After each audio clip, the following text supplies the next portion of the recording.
si Yahweh, ang Diyos naman magpahanggang ngayon na hindi nagbabago.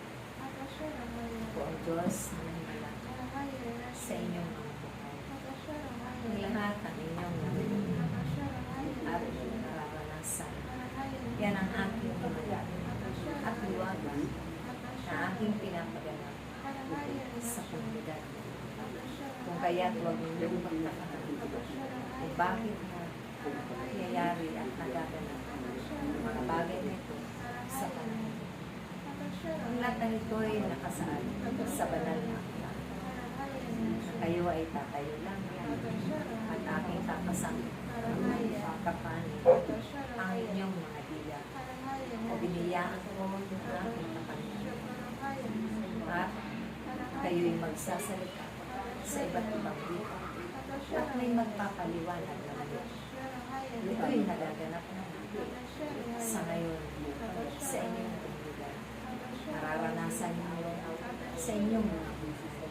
At dyan ay pinapatutuhan lagi aking buhay. Kaya't ako'y nagpapasalamat sa inyong tagapagpastor na hindi niya pinahinawaan sundin ang aking kalooban. Nawa ganun din kayo aking na aking pinamamahalan hanggang sa wakas ng inyong mga buhay. Ganapin ninyo ang lahat ng aking ipinagkatiwala at gampanin sa obasan. Maraming aanihin, subalit puputi ang pag-aanin. Kaya ako'y patuloy na hiirang pipili ng aking mga tagapagtulong at kayong lahat ay aking ipapanalangin na magiging mabuting sa inyong kapwa sa Diyos ay inyong pinatawag, sinasama, pinanangmalagyan ang sumasampalataya sa akin kailangan ay hindi na hindi na muling mauupan dahil sa pamamagitan ng inyong namumagawa ang buong pag-aalala ng inyong mga sarili sa akin.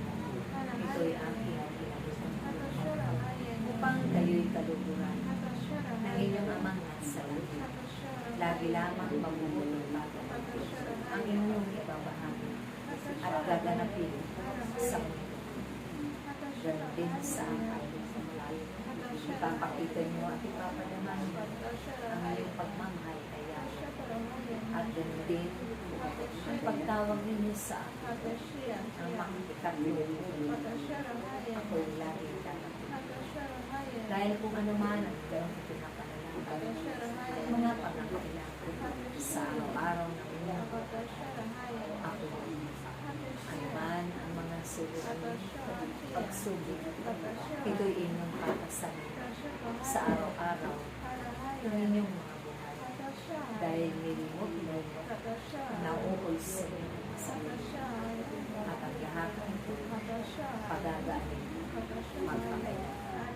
Kaya't umasa kayo at panghawakan ninyo ang aking mga salita, ang aking mga pagkakas, na kung siyawi lang ang lahat sa buhay mo. Wala na kayong ibang hahanapin dahil aking ibinuhos na lahat-lahat ng pinagkakita. Magmula ng pinuspos ko ang mga kabataan sa komunidad at magpahanggang ito'y dumadali sa inyo. Kaya aking mga anak, umasa lagi kayo umasa kayo lagi sa aking salita, sa aking mga anak, at kailanman hindi kayo matutunan. Dahil ako si Yahweh ay patuloy na magtutulong, patuloy na magpapaalala, patuloy na mga anak, magtutulong at magsasama sa bawat isa sa inyo. Kung si Yahweh ay patuloy na magbubuhos ng kasalanan, biyaya at grasya na namunla sa amin. Magpapalaman sa ngala ng Ama, ng Anak, ng Espiritu Santo.